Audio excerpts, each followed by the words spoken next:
The XV e-Boxer represents Subaru's concession to electrification to suit the needs of the current market. This self-charging full hybrid mid-sized crossover takes on segment models like Toyota's CHR, Kia's Niro and Hyundai's Kona hybrid, cars that already have this technology. For a little more money, this Subaru offers more space, much more capability, but a little less efficiency.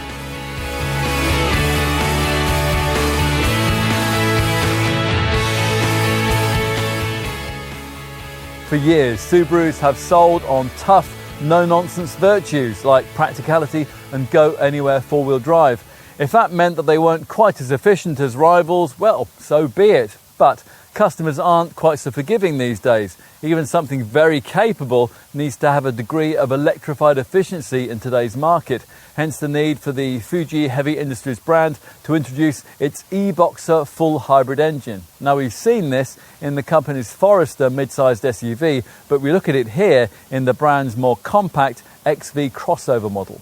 This second generation XV, first introduced in 2018, was lightly facelifted in early 2021, at which point the decision was taken to focus only on the e-Boxer hybrid engine variant. The XV e-Boxer can't be plugged in, but it is a proper self-charging hybrid, in contrast to the mild hybrid engines currently being marketed by Ford and Volkswagen Group brands, which feature power plants that can't at any time run independently on battery power, so they're nothing like as efficient as full hybrids. So Subaru has done the job properly, but to what effect in this XV? Let's find out.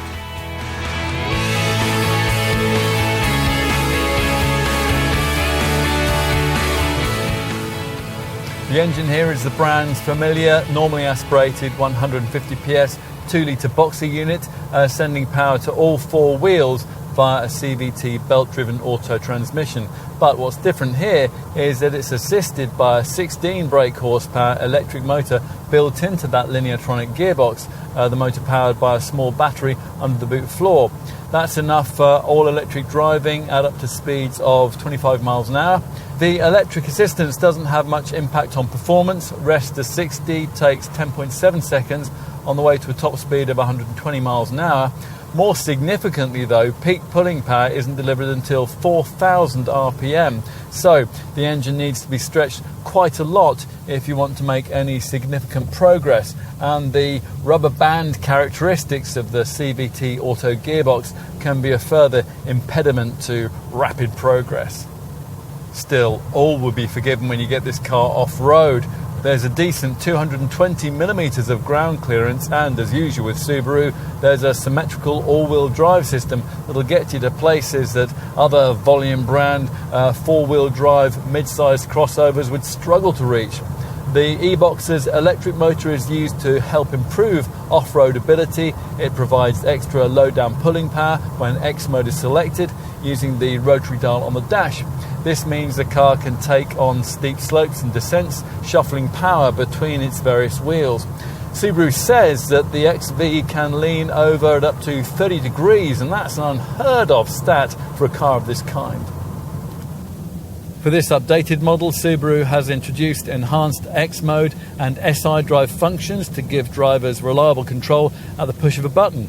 X mode now features a dual function button to select snow dirt mode for slippery surfaces covered with snow, dirt or gravel, or a snow mud mode for especially treacherous road conditions where vehicles can become easily stuck, such as deep snow or dirt. There's also a drive mode system, Subaru Intelligent Drive, SI Drive, which allows the driver to select engine and transmission characteristics according to their driving style. Select Sport mode for immediate throttle response or Intelligent mode for more fuel-efficient power delivery.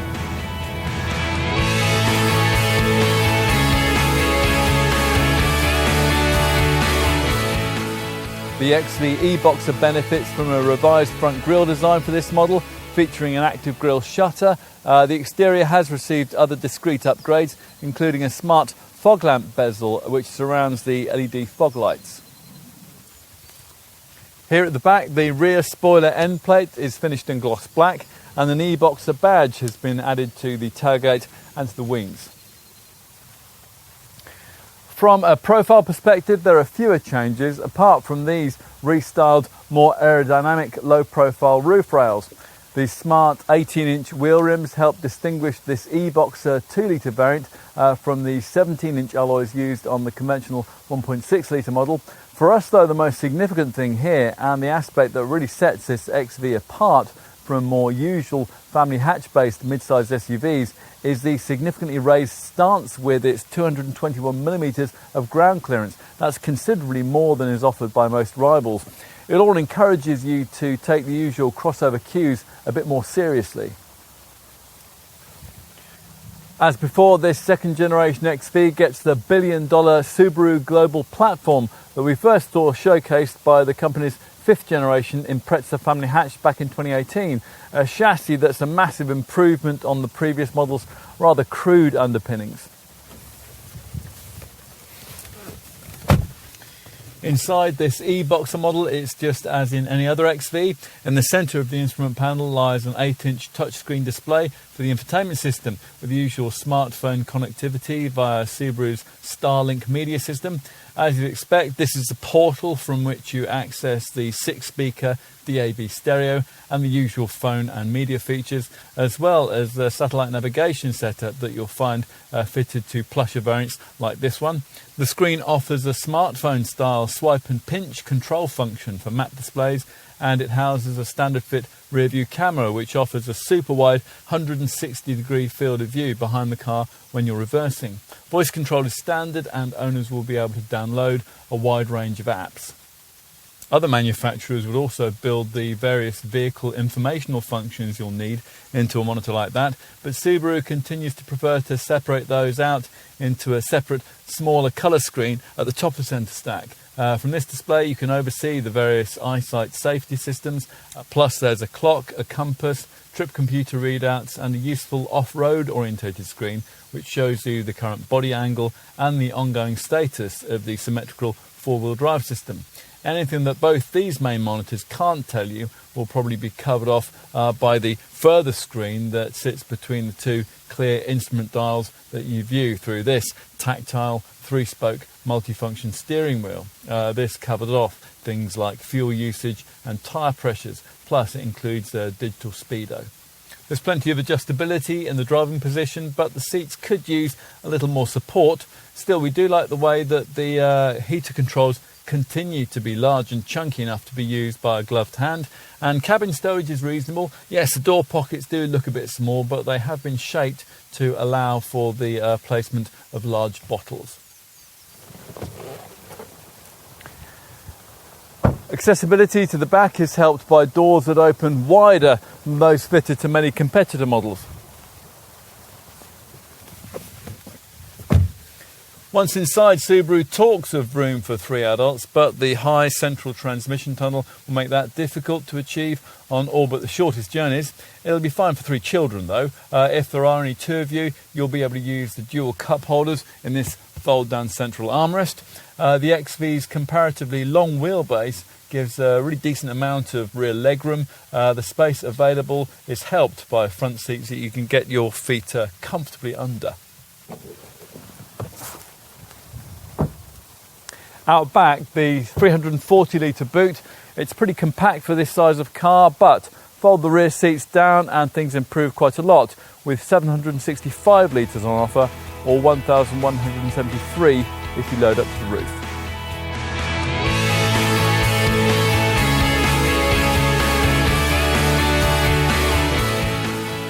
Prices for this XV e-Boxer start at around £32,000. That's for the SE version. If you want the plusher SE Premium, then you'll need £2,000 more. At least you get plenty of kit. Standard equipment includes keyless entry, full LED headlights, those are equipped with high beam assist, privacy glass on the rear windows, roof rails and automatic air conditioning, and 18-inch alloy wheels. There's also a reversing camera and an 8-inch centre dash touchscreen with Apple CarPlay and Android Auto smartphone mirroring. And you also get Subaru's X-Mode off-road driving mode, complete with hill descent control. Plus, there are plenty of camera safety features too. EyeSight, Subaru's camera-based safety package, delivers features such as pre-collision braking control, adaptive cruise control, and a lane keep assist function. There's also an improved high beam assist system for steering responsive headlights, which are able to move their beam right or left when you're cornering or at junctions to illuminate the direction of travel. In addition, there is also a rear vehicle detection system which offers blind spot detection, lane change assistance and reversing assistance to enhance all-round preventative safety.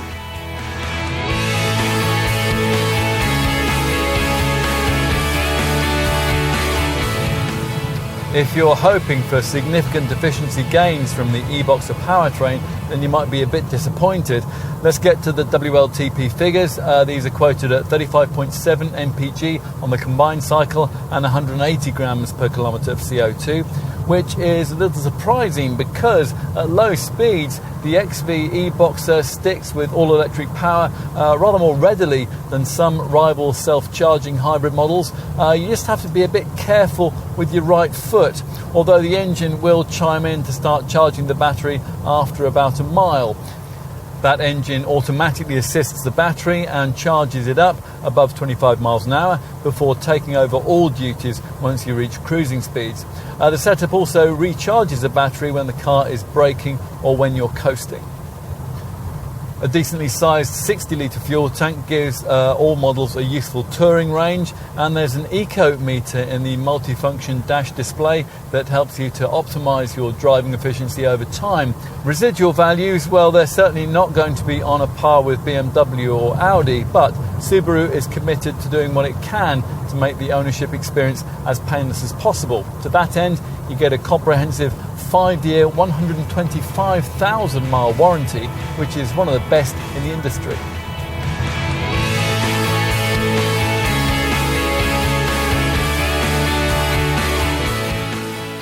We'd hoped that the e-Boxer engineering on offer here might be more transformative to the XV than it actually is. The gains in efficiency brought about by this switch to a degree of electrified power aren't huge, and they certainly aren't big enough to offset the weight penalty that this XV has over obvious mid-sized volume brand crossover rivals. But it has that weight penalty because it has a far more sophisticated and capable four-wheel drive system than those competitors can offer. The brand's symmetrical all-wheel drive setup continues to be this car's biggest draw. Most alternatives in this class don't offer four-wheel drive at all, except sometimes on ridiculously pricey variants.